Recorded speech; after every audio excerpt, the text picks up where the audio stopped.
नमस्कार, मी पंजाब डक. आज आहे 27 मे 2026.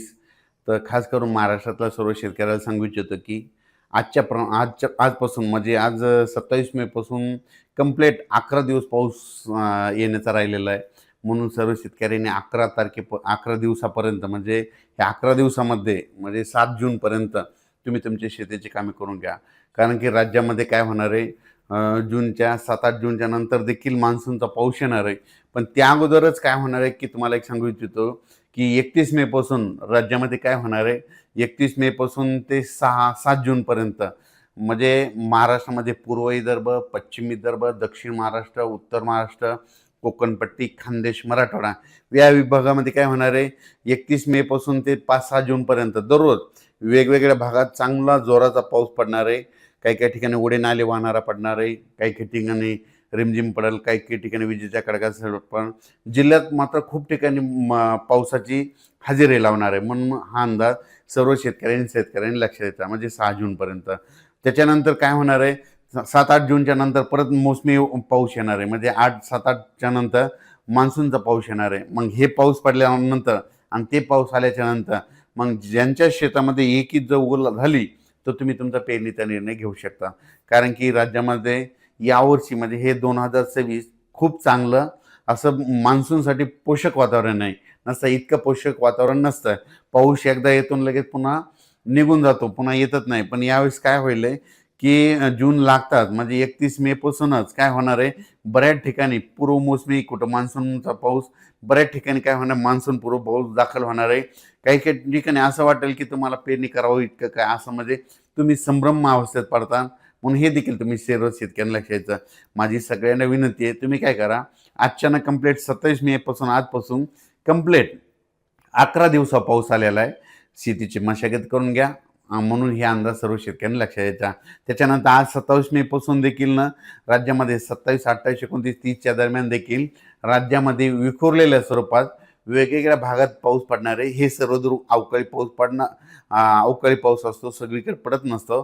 पण विखुरलेल्या स्वरूपाचा हे आणखीन 30 मे पर्यंत असाच अवकाळी पाऊस आहे, म्हणून हे देखील लक्षात घ्यायचं. पण 31च्या नंतर 31 मे ते 1, 2, 3, 4, 5 जूनपर्यंत बऱ्याच ठिकाणी चांगला पूर्वमोसमी पाऊस बरसणार आहे, म्हणून हे देखील लक्षात घ्यायचं. आणि त्यानंतर लगेच 7-8 जूनच्या नंतर लगेच मान्सूनचा पाऊस यायला आहे आणि मान्सूनसाठी खूप पोषक वातावरण आहे, म्हणून हे अंदाज लक्षात घ्यायचा.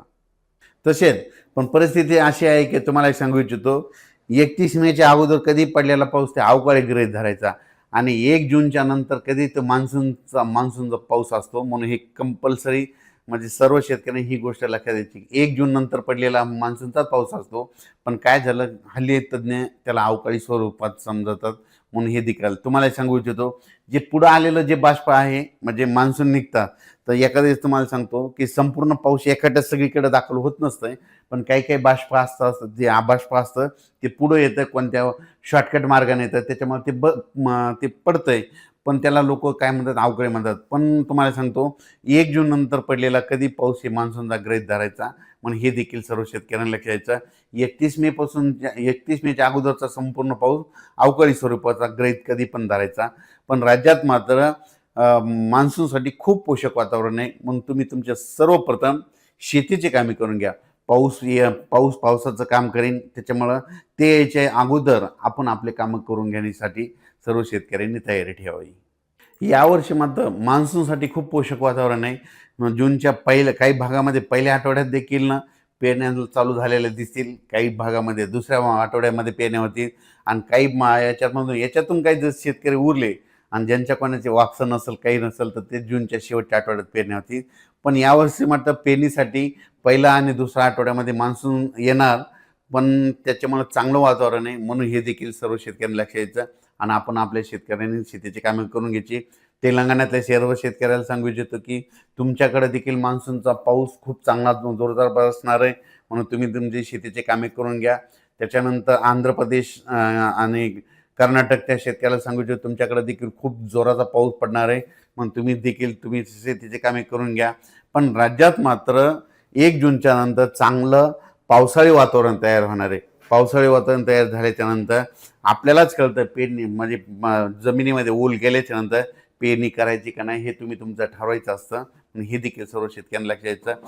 पण राज्यात मात्र मोसमी पावसासाठी मान्सूनसाठी खूप पोषक वातावरण आहे, म्हणून हे देखील सर्व शेतकऱ्यांना लक्षात घ्यायचं.